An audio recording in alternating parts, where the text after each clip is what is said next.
أعوذ بالله من الشيطان اللعين الرجيم. بسم الله الرحمن الرحيم. رب اشرح لي صدري ويسر لي أمري واحلل عقدة من لساني يفقهوا قولي. اللهم انطقني بالهدى وألهمني التقوى ووفقني إلى ما تحب ربنا وترضى.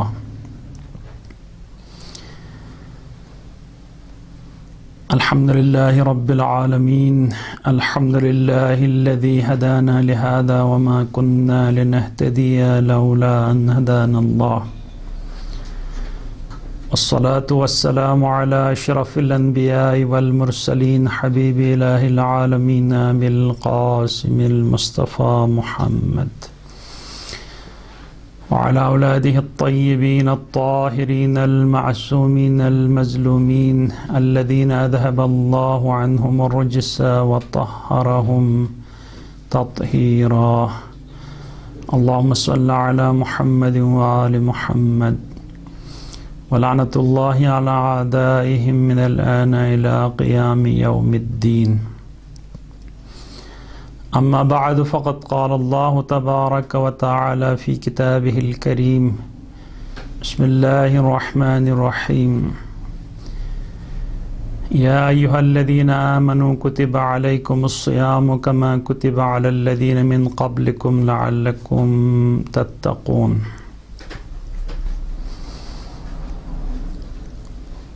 خداوند تبارک و تعالی سورہ بقرہ کی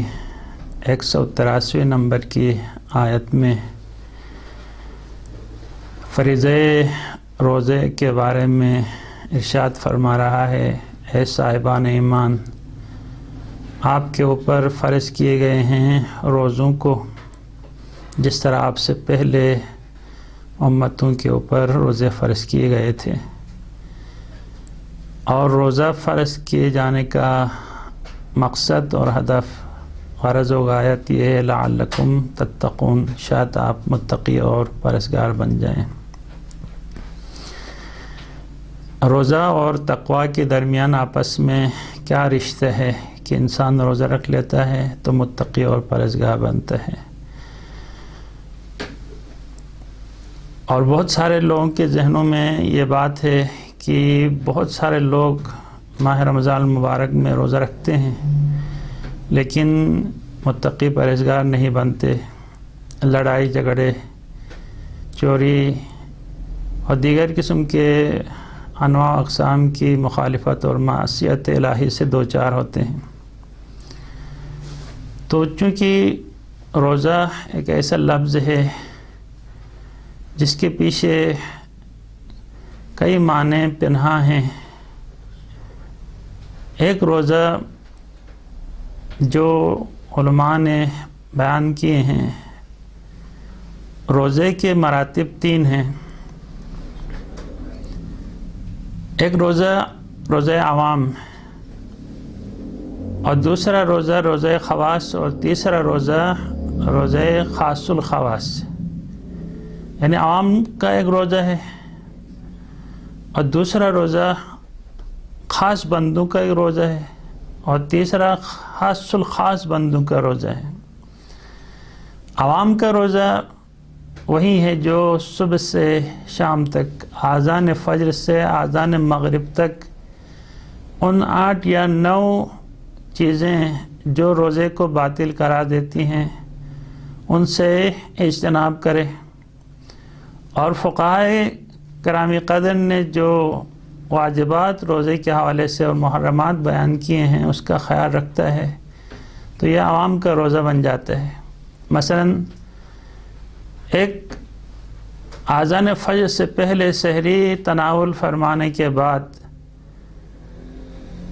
نیت کر لے کہ کل میں 8 اور 9 مبطلات روزے سے اجتناب کروں گا خدا کی رضا کے لیے، قربتاً اللہ، اور انسان دن بھر کھانا پینا ترک کر لے، دن بھر بیوی کے پاس نہ جائے، یا کوئی ایسا حرام کام جس کے ذریعے سے روزہ باطل ہوتا ہے، مثلا جماع ہے، استمنا ہے، یا پیغمبر اور ان کے جانشینوں کے اوپر عمدن کوئی جھوٹ کی نسبت دینا، یا پھر عمدن الٹی کر لینا، یا کوئی گاڑھا غبار اپنے حلق تک پہنچانے دینا، اور یا اپنے سر کو پانی کے اندر ڈبو دینا، ان چیزوں سے اجتناب کر لیتا ہے تو یہ عوام کا روزہ بن جاتا ہے، اس کی تکلیف اس سے ساقط ہو جاتی ہے۔ لیکن اسی روزے کے وہ اثرات نہیں جو اثرات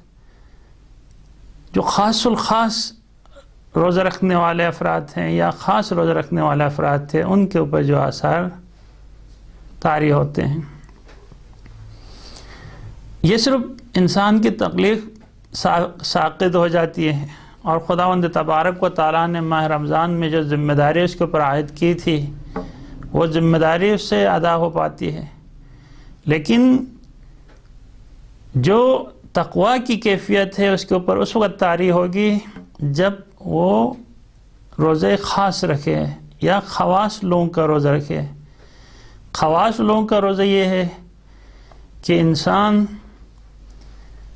پورے ماہ رمضان میں ان 8 یا 9 چیزوں سے اجتناب کرنے کے ساتھ ہر اس کام سے اجتناب کرے جو معصیت خداوندی جس سے لازمات ہے، یا ہر وہ واجب کو انجام دے جو واجب روزے سے ہٹ کے ہے اگر اس کے اوپر فرض ہوا ہو خداوند تبارک و تعالیٰ کی طرف سے، جس کو ترک کرنے کی وجہ سے خداوند تبارک و تعالیٰ ناراض ہوتا ہے۔ یعنی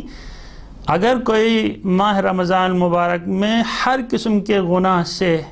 اجتناب کرے، چاہے اس کا تعلق روزے سے ہو یا نہ ہو، مثلا غیبت کرنا، آپس میں بات چیت میں جھوٹ بولنا، کسی کے اوپر غصے ہو کر منہ سے بدزبانی کرنا یا گالی نکالنا، یا کوئی بے پردہ خاتون کی طرف بد نظری کرنا، یہ وہ محرمات ہیں جن سے روزہ تو باطل نہیں ہوتا ہے، لیکن اس سے خداوند تبارک و تعالیٰ کی معصیت لازم آتی ہے، جس سے انسان کا تقویٰ ٹوٹ جاتا ہے۔ کسی کو مثلا عموماً ماہ رمضان مبارک میں بھوک کی وجہ سے جب انسان غصے میں آتا ہے تو معمولی باتوں پہ لڑنے جھگڑنے پہ اتر آتا ہے، اور اسی دوران ہاتھ چلاتے ہیں، کبھی گولی بھی چلاتے ہیں، نوبت یہاں تک آتی ہے۔ اگر کوئی بندہ ماہ رمضان میں کسی دوسرے بندے کو قتل بھی کر لے تب بھی اس کا روزہ باطل نہیں ہوتا ہے، لیکن یہ کسی بندے کو قتل کرنا گناہ کبیرہ ہے، جھوٹ بولنا گناہ کبیرہ ہے، کسی کی غیبت کرنا گناہ کبیرہ ہے، اور اسی طریقے سے بہت ساری معصیتیں الہی ہیں جس کے انسان روزے کے دوران مرتکب ہوتا ہے۔ تو ان تمام گناہوں سے اجتناب کرنے کا نام ہے روزے خاص، یعنی خاص جو روزہ خاص خدا کے بندوں کا روزہ، اور یہ روزہ تقریباً ہر مسلمان کو چاہیے کہ اس قسم کا روزہ رکھ لے۔ جب رسول ختم مرتبہ حضرت محمد مصطفیٰ صلی اللہ علیہ وآلہ وسلم خطبہ شعبانیہ میں ارشاد فرما رہے تھے، انشاءاللہ کل آپ کی خدمت میں خطبے کا ایک حصہ بیان ہوگا، لیکن آج شاید مثال کے طور پہ جب وہ خطبہ ارشاد ہو رہا تھا، اتنے میں امیر المومنین حضرت علیہ السلام وہاں پہ محفل میں موجود تھے۔ خطبے کے دوران کھڑے ہونے کے بعد کہا، یا رسول اللہ، ماہ رمضان میں سب سے بہترین عبادت کون سی ہے؟ سب سے بہترین عبادت جو آپ اتنی فضیلت ماہ رمضان مبارک کی ارشاد فرما رہے ہیں، ہمیں اس ماہ رمضان میں سب سے کس چیز کا زیادہ خیال رکھنا چاہیے؟ تو رسول گرامی اسلام نے فرمایا، الورع عن محارم اللہ، یعنی پورے ماہ رمضان مبارک میں خدا کی طرف سے حرام کیے ہوئے کاموں سے اپنے آپ کو بچانا، یہ سب سے افضل عبادت ہے خدا کی نگاہ میں۔ تو اب اگر کوئی بندہ ایسی روزہ رکھے تو واقعاً اس روزے کے آثار میں سے یہ ہے کہ وہ متقی پرہیزگار ہوگا، اور یہی تقویٰ کا معیار بھی یہی ہے کہ گناہوں سے، محرمات سے انسان اجتناب کر لے، اور اسی کا نام ہے تقوی، یعنی تمام تر واجبات کا انجام دینا اور تمام تر محرمات سے اجتناب کرنے کا نام ہے تقوی۔ اور جب انسان روزہ رکھنے کے بعد اس کیفیت کے ساتھ ان گناہوں سے اجتناب کر لیتا ہے تو وہ بندہ بنتا ہے متقی پرہیزگار، اور یہ فلسفہ روزہ ہے جو خداوند تبارک و تعالیٰ چاہتا ہے۔ اس کے علاوہ بھی ماہ رمضان المبارک میں روزے رکھنے کے تقوی کے علاوہ اور بھی بہت سارے فوائد ہیں۔ ان فوائد میں سے ایک فائدہ یہ ہے، جب انسان روزہ رکھ لیتا ہے تو ایک انسان کے اندر ایک قلبی تغیر محسوس ہوتا ہے، دل میں ایک صفا اور جلا انسان محسوس کر لیتا ہے، جو عام دنوں میں یا جن افراد نے روزہ نہیں رکھا ہے ان کی نسبت سے یہ جلا اور یہ روشنی اور یہ نور جو انسان اپنے اندر، روح کے اندر محسوس کر لیتا ہے، اور یہ وہ نورانیت ہے، یہ صرف اور صرف روزے کی وجہ سے انسان اپنے اندر محسوس کر لیتا ہے۔ کیوں؟ چونکہ انسان کی طبیعت ایسی ہے، جب وہ پیٹ بھر کے کھانا کھا لیتا ہے تو اسی پیٹ بھر کے کھانے کی وجہ سے اس کی دماغ کے اندر بخار اٹھتا ہے، اور جب انسان کے دماغ کے اندر بخار اٹھتا ہے تو اس سے فکر کرنے کی صلاحیت سلب ہو جاتی ہے، اور پھر انسان اپنے اندر محسوس کر لیتا ہے، سنگینی محسوس کر لیتا ہے، عبادت کی طرف اس کی توجہ نہیں ہوتی، اچھے کاموں کی طرف جانے کا شوق نہیں آتا، اور اکثر و بیشتر وہ انسان بس سوتے ہوئے خوش گزرانی میں وقت گزارتا ہے۔ اور جب انسان عموماً آپ مشاہدہ کرتے ہیں کہ ماہ رمضان کے دوران ان لوگوں کی کیفیت کچھ اور ہوتی ہے جو واقعاً روزہ رکھتے ہیں، اور جو افراد روزہ نہیں رکھتے ہیں ان کی کیفیت میں انسان دیکھ کے فرق محسوس کر لیتا ہے، چہرے کو دیکھ کے، اس کی بات کرنے کا انداز، اس کے چلنے پھرنے کا انداز، اس کی چہرے کے اندر جو نورانیت آتی ہے روزے کی وجہ سے وہ انسان محسوس کر لیتا ہے۔ تو جب انسان کا روزہ نہ رکھنے کی وجہ سے اپنا پیٹ بھر لیتا ہے تو روح ایک سنگینی محسوس کر لیتا ہے، اسی سنگینی کی وجہ سے انسان کے دل کے اندر، روح کے اندر، معنویت کے اندر وہ جلا اور صفا نہیں آتا۔ تو بس روزہ رکھنے کے فوائد میں سے ایک فائدہ یہ ہے، انسان کی اندرونی کیفیات میں تبدیلی آتی ہے، معنویت آ جاتی ہے، روحانیت آتی ہے، اچھے کاموں کی طرف توجہ کرنا اور اچھے کام بجا لانا۔ جس طریقے سے محسوس کر رہے ہیں کہ ماہ رمضان آنے کے بعد ماحول یکدم بدل جاتا ہے، ایک پورے فضا پہ ایک نورانیت اور معنویت کی کیفیت طاری ہوتی ہے، اور انسان جو ہے کا بھوک صفائے قلب کا باعث بنتا ہے، اور جب انسان کا دل صاف ہو جاتا ہے، نورانیت آ جاتی ہے، تو اسی نورانیت کی وجہ سے انسان فکر کرنے لگتا ہے خدا کی مخلوقات کے بارے میں، خدا کی نعمات کے بارے میں، اور اپنی کوتاہیوں کے بارے میں، اور اپنے کیے ہوئے کاموں کے بارے میں سوچتا ہے، فکر کرتا ہے، جو اس نے خلوتوں میں، جلوتوں میں جو معصیت الہی کی ہے اس کے بارے میں سوچ لیتا ہے، فکر کر لیتا ہے، تو جس کی وجہ سے انسان معرفت تک پہنچ جاتا ہے۔ اسی صفائے قلب کی وجہ سے انسان کو جب معرفت کی اس کیفیت پہ آ جاتا ہے تو پھر معرفت انسان کے لیے یقین کا باعث بنتی ہے، اور یقین کی منزل تک پہنچنے کے بعد انسان پھر خداوند تبارک و تعالیٰ کا محبوب اور ذاکر، ہمیشہ یاد کرنے والا بندہ بن جاتا ہے۔ یہ روزے کے فوائد میں سے ایک فائدہ ہے۔ دوسرا فائدہ جو روزہ رکھنے والوں کے لیے ہے وہ یہ، انسان روزے کی صورت میں اپنے اندر ایک قسم کی انکسار، عاجزی، خضوع اور خشوع محسوس کر لیتا ہے، اور یہ بہت بڑی لذت ہے انسان کے لیے، اپنے اندر خضوع اور خشوع کا احساس کرنا، انکساری اور عاجزی کا اپنے اندر محسوس کر لینا۔ یہ واقعاً خداوند تبارک و تعالیٰ کی ان عظیم نعمتوں میں سے ایک نعمت ہے انسان کا خاضع اور خاشع بننا۔ تکبر کی کیفیت انسان سے چلی جاتی ہے، اس کے مقابلے میں انکسار کی کیفیت آ جاتی ہے، اور انسان کے اندر جتنا تواضع زیادہ ہوگا اتنا خداوند تبارک و تعالیٰ کا وہ مورد نظر اور محبوب بندہ بن جاتا ہے۔ جناب موسیٰ علیہ السلام سے خداوند تبارک و تعالیٰ نے پوچھا، یا موسیٰ آپ کو معلوم ہے کہ میں نے اتنے انبیاء بھیجے ہیں، ان میں سے صرف اپنے ساتھ کلام کرنے کے لیے آپ کو مخصوص کیا ہے، کسی نبی کے ساتھ میں نے ڈائریکٹ کلام نہیں کیا سوائے آپ کے۔ اور قرآن مجید کے اندر بھی اس کا تذکرہ موجود ہے، اور پھر احادیث میں خداوند تبارک و تعالیٰ کے ساتھ جناب موسیٰ علیہ السلام کا وہ مناجات جو انہوں نے خلوتوں میں جلوتوں میں کوہ طور پہ، الہی ارنی، خدایا آپ مجھے اپنا آپ کو دکھلا دے۔ خداوند تبارک و تعالیٰ موسیٰ علیہ السلام سے کہتا ہے، یا موسیٰ لن ترانی، تم مجھے نہیں دیکھ سکتے۔ یہ ڈائریکٹ کلام ہے۔ موسیٰ تمہارے ہاتھ میں کیا ہے؟ تو موسیٰ علیہ السلام کہتا ہے، پروردگار میرے ہاتھ میں عصا ہے، میں اس عصا کے ذریعے سے بکریاں چراتا ہوں، اس سے ٹیک لگاتا ہوں، اور اس کے بہت سارے فوائد تھے۔ ڈائریکٹ کلام کرتا ہے۔ اور جب موسیٰ علیہ السلام سے پوچھا گیا، موسیٰ خدا نے آپ سے صرف اتنا پوچھا تھا کہ آپ کے ہاتھ میں کیا ہے، تو آپ نے اتنی لمبی چوڑی تفصیلی بات جواب دی، اس کی کیا ضرورت تھی؟ تو جناب موسیٰ علیہ السلام نے فرمایا، وہ لذت بخش مرحلہ تھا جب رب میرے ساتھ کلام کر رہا تھا، تو میں اس کلام کو طول دے رہا تاکہ میں زیادہ خدا کے ساتھ کلام کرنے کا اعزاز اور شرف حاصل کر سکوں، اس لیے میں جواب دینے میں طول دیا تاکہ میرا رب مجھ سے ہم کلام ہے۔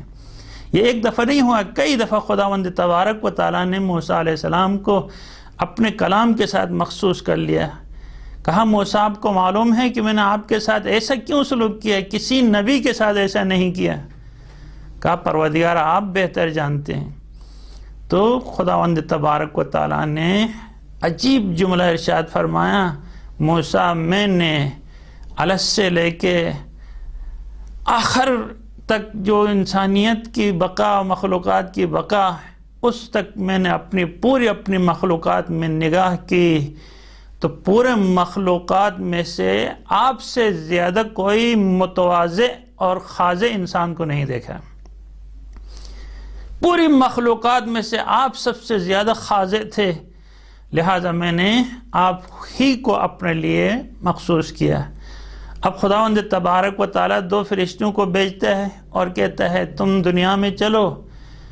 ان لوگوں کے سروں کے بالوں کو پیشانی کے اوپر سے پکڑ کے جھکا دو جو سر اٹھا کے اکڑ کے چلتے ہیں تکبر اور غرور کے ساتھ۔ اور کہا، یہ کبریائی صرف ذات خداوندی کے لیے ہے، آپ کو یہ حق کس نے دیا کہ اس طرح اکڑ کے چلنے کی؟ اور نتیجے میں وہ فرشتے اس بندے کے بالوں کو پکڑ کے نیچے جھکا دیتے ہیں، اور آپ محسوس کرتے ہیں جب بھی انسان دو وقت ذلت اور رسوائی سے دوچار ہوتا ہے اور لوگ ان دو افراد سے نفرت اور بہت ہی حقارت کی نگاہ سے دیکھتے ہیں، ایک وہ بندے جو تکبر کر لیتے ہیں، اپنا آپ کو کچھ سمجھنے لگتے ہیں، دوسروں کو حقارت کی نگاہ سے دیکھتے ہیں، تو پوری دنیا کے مخلوقات ان سے نفرت کرتی ہے۔ وہ اپنا آپ کو کچھ سمجھنے لگتا ہے تو ساری دنیا کی نظروں سے گر جاتا ہے ایک،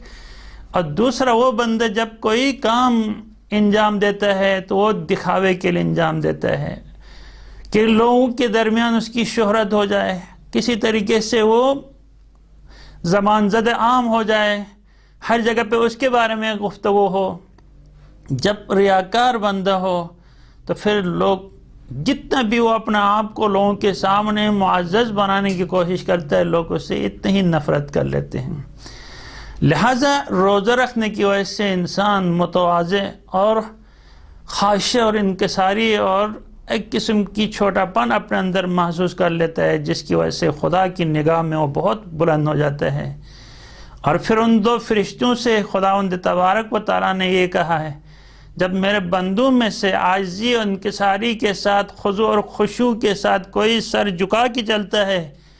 تو اے میرے فرشتوں میرے اس بندے کے سر کو یہ کہہ کے اٹھا دو کہ خدا چاہتا ہے آپ سر بلند رہیں نہ کہ سر جھکا کے چلیں۔ اور پھر اس کا معنوی اثر یہ ہوتا ہے کہ دنیا میں سب سے زیادہ لوگ ان لوگوں کو پسند کرتے ہیں جو سب سے زیادہ خاضع ہوتے ہیں، جو اپنا آپ کو سب سے چھوٹا کر کے ظاہر کر دیں تو وہ بندوں کی نگاہ میں محبوب اور رب کی نگاہ میں بھی وہ محبوب ٹھہرتے ہیں۔ اور دوسرے وہ بندے اخلاص کے جو ریا کے مقابلے میں اخلاص کا عمل ہے، جو بندے خالصتاً للہ بغیر کسی نمود و نمائش کے لیے کوئی نیک کام انجام دے دیتے ہیں تو خداوند تبارک و تعالی جو ہے ان کو پسند کر لیتے ہیں، اور پھر بندگان خدا بھی ان کو پسند کرنے لگتے ہیں۔ یہ روزے کے آثار میں سے اور بہت ہی عمدہ بات ہے کہ انسان روزہ رکھ کے اپنا اندر تذلیل، انکسار اور خضوع اور خشوع کی کیفیت اپنے اندر پیدا کر لے، جس کی وجہ سے انسان، چونکہ یہی انکساری جب انسان کے اندر آ جاتی ہے وہ کسی کے سامنے اونچی بات نہیں کر سکتا ہے، کسی کو گالی نہیں دے سکتا ہے، چونکہ ایسا نہیں ہوتا ہے کہ شاگرد استاد کو گالی دے، ایسا نہیں ہوتا ہے شاگرد استاد کے ساتھ لڑے، ایسا نہیں ہوتا ہے کہ جو ہے بیٹا باپ کے ساتھ ترش روئی کرے، کیونکہ اس بیٹا شاگرد اور یا کوئی ملازم ادنیٰ ملازم ہے اپنے آفیسر کے سامنے انتہائی ادب احترام کے ساتھ بات کر لیتا ہے۔ کیوں؟ چونکہ طبیعتاً فطرتاً وہ بندے اپنا آپ کو چھوٹا سمجھتے ہیں، ان کو بڑا سمجھتے ہیں، تو ان کے سامنے بد اخلاقی کا مظاہرہ نہیں کرتے ہیں۔ یا یہ جو افراد ہیں جو نشہ آور چیزوں کا استعمال کرتے ہیں، جو زیادہ گناہگار بندے ہیں، وہ ان کے اندر یہ کیفیت ہے کہ وہ بندے اپنا آپ کو دوسروں سے کمتر سمجھتے ہیں، پستر سمجھتے ہیں، جس کی وجہ سے ان کے اندر ایک اچھی اخلاق، اب یہ ہیروئن اور چرس پینے والے افراد کا دیکھیں گے ان کا اخلاق کا مظاہرہ کرتے ہوئے عجیب، وہ بڑے لوگ حتیٰ ہم علماء بھی اس قسم کا اخلاق کا مظاہرہ نہیں کر سکتے، جس طریقے سے ادب کے ساتھ بات کرنا، کسی سے کچھ مانگنا ہو تو بھی اپنا آپ کو چھوٹا ظاہر کر کے کسی سے مانگتے ہیں۔ تو یہ روزہ رکھنے کے بعد انسان کے اندر جب انکساری آ جائے تو کبھی بیوی کے اوپر ہاتھ نہیں اٹھا سکتا روزے کے دوران،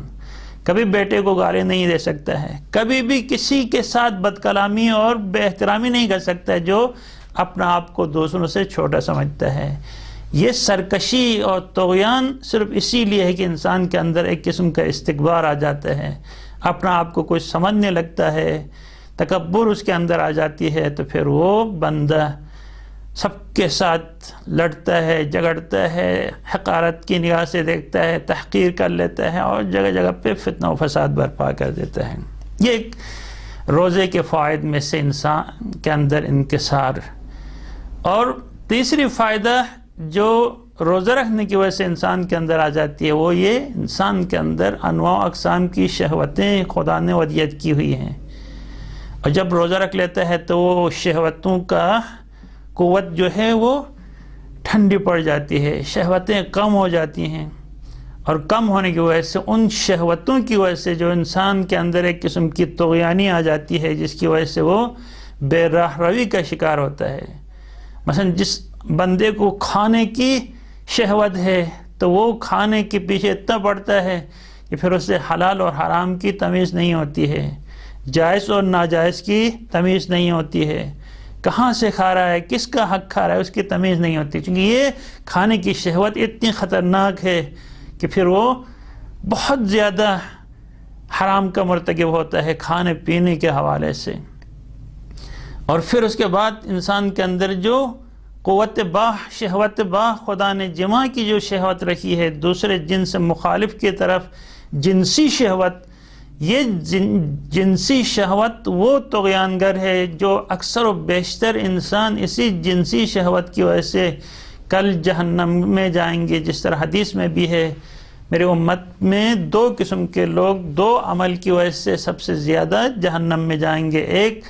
وہ جو انسان کے منہ کے درمیان ایک آلہ ہے جس کو زمان کہا جاتا ہے، جو انسان کے دونوں رانوں کے درمیان ایک آلہ ہے جس کی وجہ سے انسان جو ہے اکثر و بیشتر جہنم میں جائیں گے۔ اور اکثر و بیشتر گناہوں کا تعلق، گناہان کبیرہ میں سے زیادہ تر گناہوں کا تعلق انہی دو گوشت کے ٹکڑوں کے ساتھ مربوط ہے۔ جو انسان ان دونوں گوشت کے ٹکڑوں پہ قابو کر لیتا ہے تو پھر ایسی صورت میں وہ انسان جو ہے بہت سارے گناہان کبیرہ سے محفوظ رہتا ہے۔ رسول خدا کے زمانے میں ایک جوان آنے کے بعد کہا، یا رسول اللہ کہ مجھے زنا کرنے کی اجازت دیجئے، مجھے زنا کرنے کی اجازت دیجئے۔ کہا، یہ آپ کیا بات کر رہے ہو؟ اصحاب کرام پیش میں آئے، بدتمیز، تم کس طریقے سے رسول خدا کے سامنے بات کرتے ہو؟ دوسرے جوان آتے ہیں، آنے کے بعد کہتے ہیں، یا رسول اللہ مجھے خسی کر دو، مجھے خسی کر دو، میری قوت با اور قوت جنسی کو نابود کر دو یا رسول اللہ، میں اپنے اوپر کنٹرول بھی نہیں کر سکتا، شادی بھی نہیں کر سکتا۔ تو رسول خدا نے کہا، نہیں، میری امت میں خسی کرنا نہیں ہے، میری امت میں جماع کی طاقت کو سلب کرنا یہ روحانیت کا حصہ ہے۔ میری امت میں خداوند تبارک و تعالیٰ نے روحانیت کو جائز نہیں سمجھا ہے، بلکہ اگر آپ اپنی جنسی طاقت پہ، شہوت پہ قابو کرنا چاہتے ہیں، شادی کرنے کی آپ کے اندر صلاحیت موجود نہیں ہے، تو جاؤ روزہ رکھ لو۔ میری امت کی خسی ہونا، روزہ رکھنا میری امت کی خسی ہونے کے برابر ہے۔ اب یہ انسان جب روزہ رکھ لیتا ہے تو پھر اس وقت انسان جو ہے وہ قوت شہوانی سے آرام اور سکون میں ہوتا ہے، جن سے مخالف کی طرف اس کا رجحان ختم ہو جاتا ہے، کیونکہ انسان جب پیٹ بھر کے غذا لے لیتا ہے تو اس سے انسان کے خون میں اضافہ ہوتا ہے، اور خون سے انسان کا نطفہ بن جاتا ہے، اور جب نطفے کی مقدار لازم سے جب اضافہ ہو جاتا ہے تو انسان کے اندر جن سے مخالف کی طرف رجحان بڑھ جاتا ہے، اور جس کی وجہ سے اگر حلال ممکن نہ ہو تو پھر حرام کے ذریعے سے بھی اپنی جنسی طاقت کی تسکین کر لیتا ہے، جس کی وجہ سے یا زنا کا مرتکب ہوتا ہے یا استمناء کا مرتکب ہوتا ہے۔ اور یہی ماہ رمضان کے دوران بہت ساری شکایتیں لوگوں کے درمیان آ جاتی ہیں کہ شوہر زبردستی روزے کے دوران بیوی کو مجبور کرتا ہے، روزے کے دوران زنا پہ لوگوں کو مجبور کیا جاتا ہے۔ یہ کیوں بھائی روزے کے دوران شوہر بیوی کو مجبور کرے؟ کیوں؟ اس لیے چونکہ انسان روزے کی حالت میں کل جو فرمایا تھا حدیث مبارک میں رسول خدا میں، خداوند تبارک و تعالیٰ نے کہ احمد ما میراث الصوم، صوم کا میراث کیا ہے جانتے ہو؟ کہا نہیں۔ تو خداوند تبارک و تعالیٰ نے فرمایا تھا میراث کا صوم کا میراث یہ ہے کہ انسان کم کھائے اور کم بات کرے، اور کم کھائے کم بات کرے۔ اور خدا شاہد ہے اگر کوئی شوہر، کوئی بیوی ماہ رمضان کے دوران اگر کم کھائے تو پھر کبھی بھی اس کی وہ شہوت بیدار نہیں ہوتی، جس کی وجہ سے روزہ ٹوٹنے پہ انسان کو مجبور کر دیا جاتا ہے۔ اور ہمارے یہاں پہ روزوں کے دوران ایک ہفتہ پہلے ہی اسٹارٹ کیا جاتا ہے جام، گھی، ملائی، گوشت اور انڈے اور عجیب و غریب قسم کے وہ کھانے جس سے تو انسان کی شہوت ابھر آتی ہے، اور جس کی وجہ سے وہ جو بندہ سحری کے وقت انڈے کھایا ہو، جس نے سحری کے وقت جام کھایا ہو، ملائی کھائی ہو، شہد کھائی ہو اور پھر گھی کھایا ہو، اور پھر یقیناً دن کو تو اس کی شہوت کی آگ تو بھڑکنے والی ہے، اور نتیجے میں آگ بجھانے کے لیے اس کے پاس اس کے علاوہ اور کوئی چارہ نہیں ہے کہ وہ اپنی بیوی کو مجبور کرے۔ روزہ رکھے قلت طعام کے ساتھ، کم کھائے، ایک چائے پہ گزارا کرے، ایک روٹی پہ گزارا کرے، تو یقیناً دن کے وقت کبھی بھی اس کی شہوت بیدار نہیں ہوگی، اور نتیجے میں اتنے بڑے گناہ سے دوچار نہیں ہوگا کہ اپنا روزہ بھی باطل اور پھر بیوی کا روزہ بھی باطل، اور دونوں باطل کرنے کا کفارہ بھی اس کے اوپر، جو کفارہ شوہر نے مجبور کرا کہ اپنا روزہ بھی باطل کروائے اور بیوی کا روزہ بھی باطل کروائیں۔ 60 روزے رکھنا، ایک روزہ باطل کرنے کی سزا شریعت نے مقرر کی ہے، یا 60 مسکینوں کو کھانا کھلانا۔ ابھی 60 روزے اپنے رکھیں گے، 60 روزے اپنی بیوی کی طرف سے، اور اگر کوئی بندہ یہ روزے نہ رکھے تو یقیناً اس کے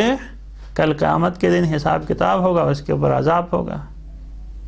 کچھ زیادہ کھانے کی وجہ سے، طاقت کی چیزیں کھانے کی وجہ سے۔ اور روزہ خدا نے اس لیے رکھا ہے کہ انسان اس روزے کی حالت میں اپنے اندر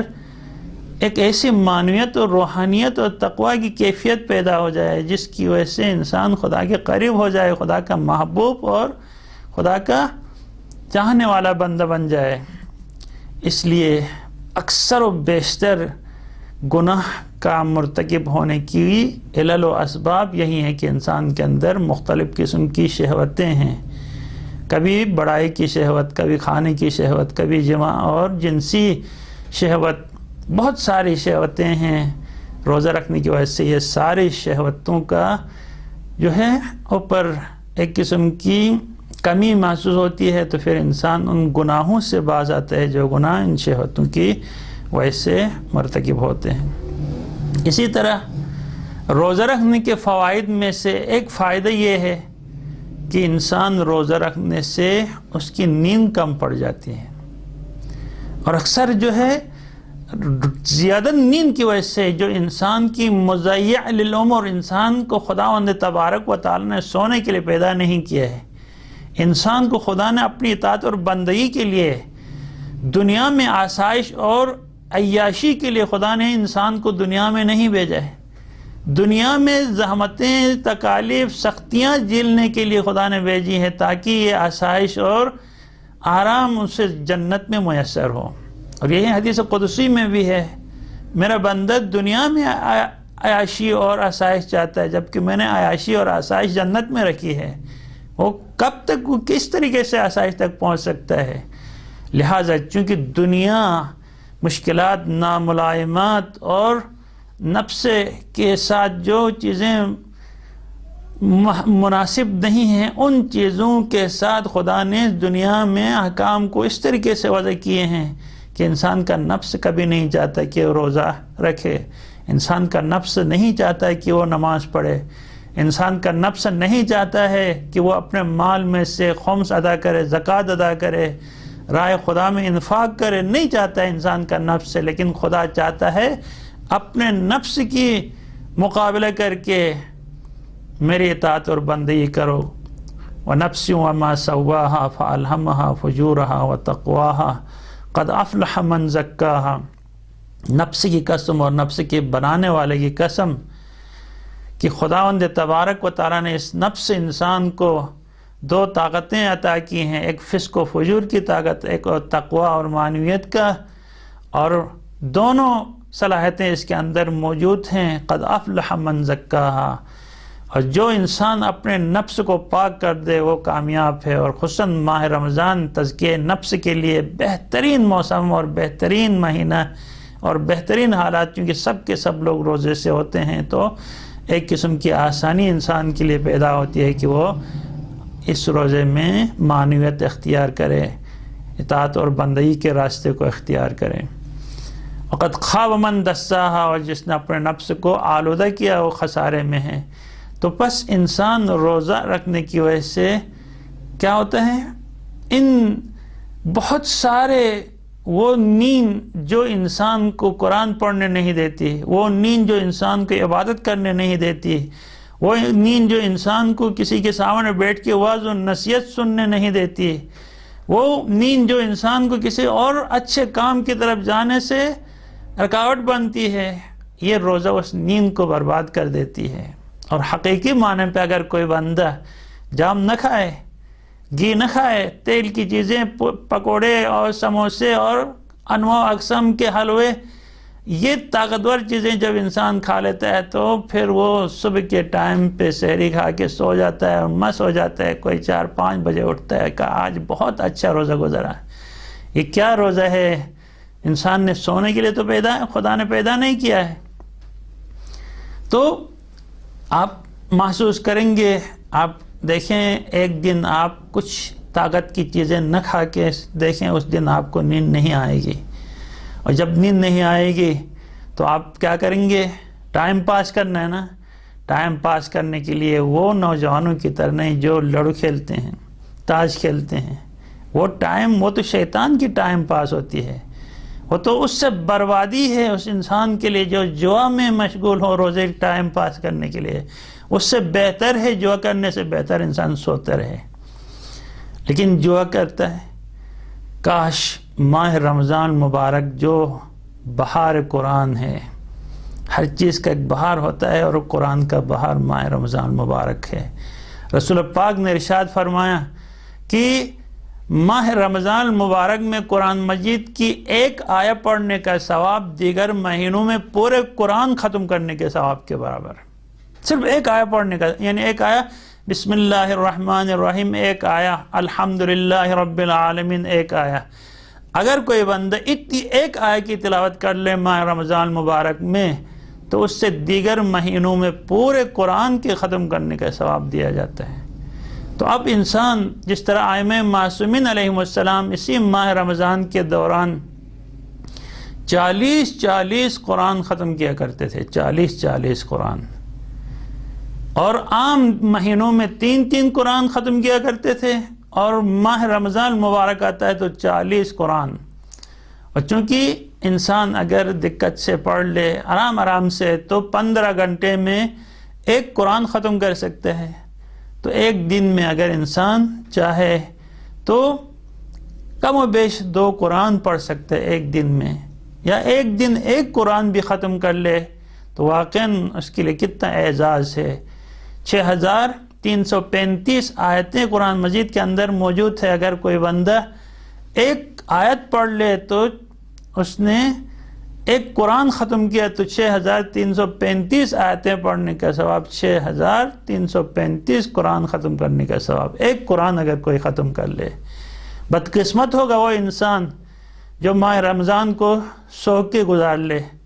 بدقسمت ہوگا وہ انسان جو ماہ رمضان میں لڑو کھیلتے ہوئے، جوا کھیلتے ہوئے،